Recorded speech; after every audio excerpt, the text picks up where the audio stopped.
Mucho gusto, mi nombre es José Antonio Mesa, soy estudiante de la Universidad eh, Tecnológica de Honduras, UTH. En esta ocasión me toca hablar o exponer acerca de lo que es el procedimiento declarativo ordinario. Para dar inicio a este proceso me gustaría hacer o comentarles, o darles una definición de en qué consiste este proceso. Y es el proceso en el cual deben encauzarse todas las pretensiones que no tengan establecida una tramitación específica por la ley, además de las que ya expresamente se le asignan. En el Código Procesal Civil encontramos este proceso, valga la redundancia, o mejor dicho, encontramos lo que contiene o los pasos a seguir para este proceso en el artículo 399. En el artículo 399 nos habla específicamente acerca del ámbito del proceso ordinario y el cual se conocen y se deciden todos los trámites de este proceso ordinario, cualquiera que sea su cuantía, y lo que son las demandas relativas, especiales o materias, en este caso, o especialidades que conllevan este proceso declarativo ordinario. Y lo primero o como la primera especialidad es lo que son la tutela de derechos fundamentales y lo que son los derechos honoríficos. ¿En qué consisten estos o cuál es el objeto de esta especialidad? La encontramos en el artículo 495 del Código Procesal Civil, y a través de este proceso ordinario se conocerán, o a través de esta especialidad, se conocen todas las pretensiones en las que la parte al, exija la tutela de los derechos honoríficos a la persona. Las que pretendan la tutela del derecho al honor, la intimidad, la propia imagen, establecida en la Constitución, con las especialidades previstas, obviamente, en los artículos que contiene esta especialidad. La número 2 es la impugnación de acuerdos sociales. La encontramos en el artículo número 501. ¿Cuál es el objeto que conlleva esta especialidad? En este se conocerán todo lo que son las pretensiones que impugnen acuerdos sociales adoptados por juntas o asambleas generales o especiales de socios, o de obligaciones o por órganos de administración y sociedades mercantiles y cooperativas, ¿no? Con las especialidades obviamente que se estudian en esta materia o en esta especialidad. La número 3 es la competencia desleal. La competencia desleal la encontramos en el artículo número 511.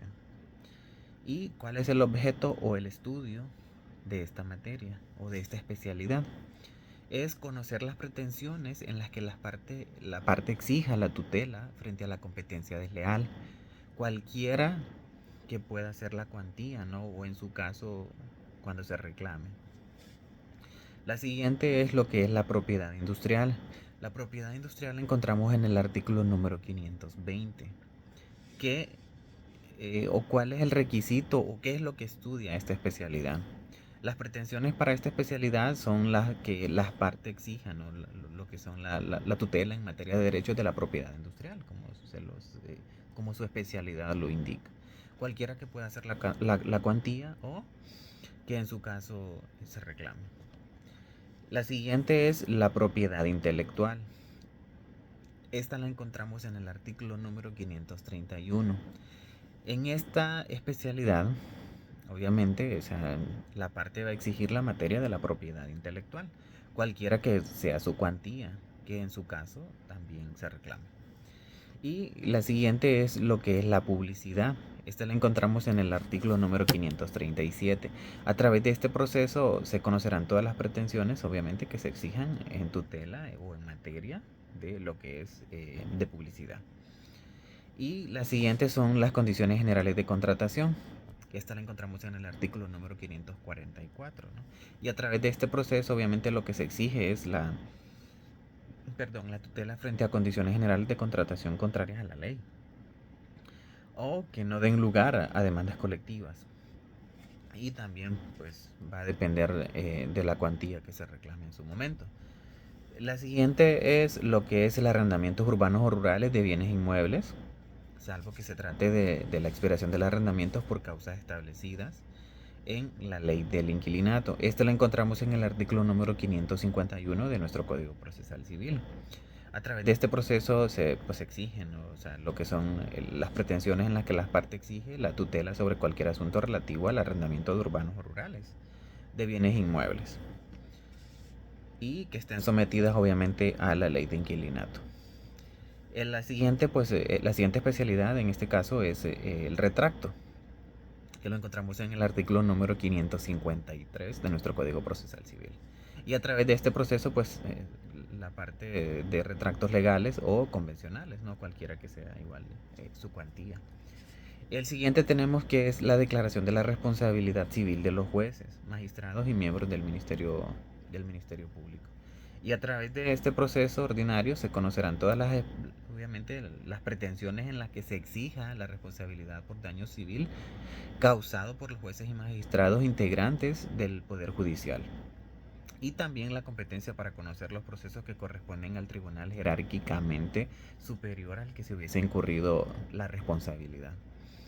Y la siguiente pues son las pretensiones colectivas, ¿no? Que la encontramos en el artículo número 566 de nuestro Código Procesal Civil. A través de este proceso se conocerán obviamente todas las especialidades previstas, ¿no? En los artículos que se estudian en esta materia, como por ejemplo que intereses o derechos colectivos, que entendiendo por aquellos que son supraindividuales, ¿no? Que afectan a un grupo, categoría o clase de individuos.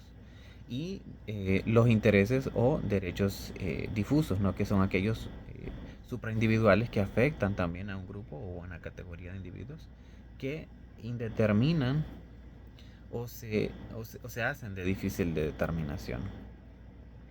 Y los intereses o derechos individuales homogéneos, entendiendo tales, o sea, como tal el conjunto de derechos subjetivos individuales.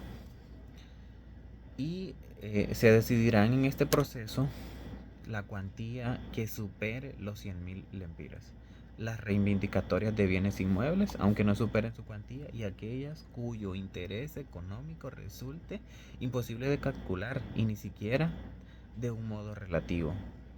Y lo que son las normas de determinación de la clase de proceso por cada razón de la cuantía solo se aplicarán en efecto a efecto de norma por razón de cada materia. Hablándoles un poco acerca de lo que es la demanda y yéndonos más o adentrándonos más un poco a lo que es el proceso de la demanda, me gustaría o quiero hablarles en esta ocasión acerca de lo que es el artículo número 424, cuál es la procedencia y los requisitos que se originan en este caso para poder interponer lo que es una demanda en el proceso declarativo ordinario. Todo proceso judicial obviamente va a comenzar por medio de una demanda escrita en la que el demandante va a interponer su pretensión. En la demanda se va a expresar al menos lo que es la designación precisa del tribunal, ¿no? Al que se está interponiendo la demanda, en lo que conlleva la suma, ¿no? O sea, de la causa o la materia o la especialidad por la cual yo estoy demandando. El nombre del demandante, ¿no? Sus datos, su número de identidad, su domicilio, su profesión, su oficio, o sea, el nombre y dirección domiciliaria o de la oficina del profesional del derecho, ¿no? Del demandante. El nombre del demandado y su domicilio, si fuere conocido, ¿no? Entendiéndose en este otro caso lo previsto en este código. Los hechos en que se funde la petición, ¿no? Expuestos numeradamente de forma precisa. Y obviamente la fundamentación jurídica de la petición, que más adelante igual les voy a profundizar un poco más acerca de lo que son estos requisitos para poder interponer una demanda. La petición obviamente que se formule también y el ofrecimiento de los medios de prueba pertinentes para acreditar cada uno de los hechos en los que resulten controvertidos. El lugar y fecha también de la presentación y la firma del demandante o de su representante o apoderado, ¿no? Y los anexos que se acompañarán en este caso. Cuando se interpone la demanda, al interponer una demanda, pues lo primero lo que va en este caso a suceder, o mejor dicho, qué es lo que viene, ¿no? Después de interponer una demanda. ¿Cuáles son los pasos a seguir? Ok, se interpone la demanda, luego se va a admitir, inadmitir o subsanar. Una vez se admite la demanda, en caso de que sea admitida, valga la redundancia, pasa al receptor. Si la demanda no se admite, obviamente va a recurrir un recurso de apelación. Va a recurrir en apelación o no va a recurrir. Y si se subsana o me aceptan la declaración, pero tengo que subsanar en este caso la subsanación, primero voy a empezar. Ok, si se admite la demanda pasa al receptor. Una vez el receptor tiene la demanda, se va a emplazar al demandado. Y si hay subsanación, en este caso, pues se va a admisión o inadmisión. Una vez que damos el visto bueno y que la demanda continúa, empieza el emplazamiento, ¿no? Y en este caso el emplazamiento van a existir tres razones, por así decirlo, o tres formas, donde el demandado no contesta la demanda o contesta la demanda y contesta y reconviene. En el caso que sea positivo, perdón, que no conteste la demanda, o sea, ingresa como rebeldía, ¿no? Y al existir una rebeldía, existe una notificación de rebeldía antes de la audiencia preliminar. Y en el caso, obviamente, que contesta su demanda, pues pasa directamente a lo que es la audiencia preliminar. Y cuando contesta y reconviene, obviamente el demandante, en este caso, va a contestar la reconvención antes de lo que es la audiencia preliminar. Antes de la audiencia preliminar, pues el emplazamiento no puede ser que no conteste, puede ser que conteste y puede que conteste y reconviene, ¿no? En este caso, pues al no contestar viene la rebeldía. Va a haber una notificación de rebeldía antes de lo que es la audiencia preliminar. Y al contestar y reconvenir, pues el demandante va a contestar lo que es la reconvención. ¿Cuál es el proceso declarativo? O sea, el proceso en este caso declarativo, les voy a hablar qué es lo que va a contener la demanda. Primero va a contener lo que es una suma. Y como ejemplo, pues yo les voy a dar a conocer, por ejemplo, o sea, yo voy a presentar una demanda declarativa ordinaria de impugnación de acuerdos sociales. Ese es el contenido de la suma. La designación del tribunal, pues en este caso, ¿a qué juzgado estoy presentando? Por ejemplo, voy a presentar al juzgado de letra civil del departamento de Francisco Morazán o el departamento de Cortés. El preámbulo, por ejemplo, aquí voy a incluir todo lo que son los datos generales, un nombre completo, por ejemplo, yo, José Antonio Mesa, hondureño, mayor de edad, casado, soltero, con un número de identificación tal, etcétera. Los hechos, aquí voy a fundamentar, por ejemplo, qué es lo que yo estoy, lo que voy a requerir, ¿no? Lo que voy a intervenir o lo que voy a, por lo que voy a demandar en este caso. Y los medios de prueba, ¿no? Que en este caso los medios de prueba pues pueden ser, puede ser documental público, puede ser un documento privado, documental privado, puede ser testifical, puede que existan medios de reproducción de imagen, de audio, etcétera. El poder, ¿no? En este caso pues debe existir un poder, el poder que le estoy dando al abogado. En este caso, si yo soy su representante, pues puede ir incluida el poder dentro de la misma demanda. Puede ser también mediante una escritura pública que la persona, el demandante en este caso, me quiera otorgar si yo soy su representante legal en ese momento, ¿no?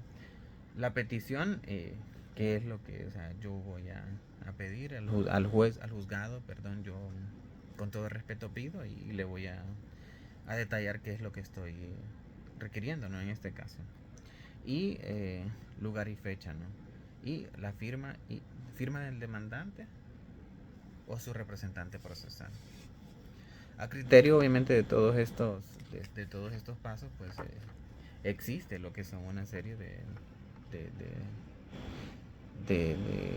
¿cómo podría decirle en este caso? Tal vez de conceptos o reglamentos que es necesario conocer, como por ejemplo subsanación, ¿no? ¿En qué consiste la subsanación? Pues en este caso consiste en el escrito, ¿no? Aclarando o corrigiendo lo señalado al órgano, obviamente, porque estoy subsanando. Y pues esto es básicamente en lo que consiste el el proceso declarativo ordinario, ¿no? Pero también podría incluirles lo que es el proceso de una declaración, perdón, de una audiencia preliminar, ¿no? O sea, o sea, ¿cómo pasa o cómo sucede en este caso? Primero se abre la apertura del juez, o sea, la audiencia, ¿no? En este caso por el juez. Se da una dación de cuenta del secretario informando quiénes se van a encontrar presentes, obviamente, en ese momento de la audiencia. Intento de conciliación, el saneamiento de los defectos procesales y fijar la pretensión y la oposición y fijar los términos del debate, ¿no? La proposición de los medios de prueba y si se admite o inadmite los, los, los, los, los medios de prueba. También están los pasos, ¿no? De la audiencia probatoria. ¿Cuáles son esos pasos de esa audiencia probatoria? ¿No? Obviamente el juez va a aperturar la audiencia, la dación de cuenta por el secretario, la lectura del acta de la audiencia preliminar y están las prácticas de los medios de prueba y lo que son los alegatos finales, que son obviamente antes de las conclusiones. Y pues aceptado todo esto, podríamos decir que obviamente el juez tiene 10 días para poder emitir una sentencia definitiva, cumpliendo todos los pasos anteriores. Y esto es básicamente lo que, en resumen, podría decirles de lo que se trata el proceso declarativo ordinario. Muchísimas gracias.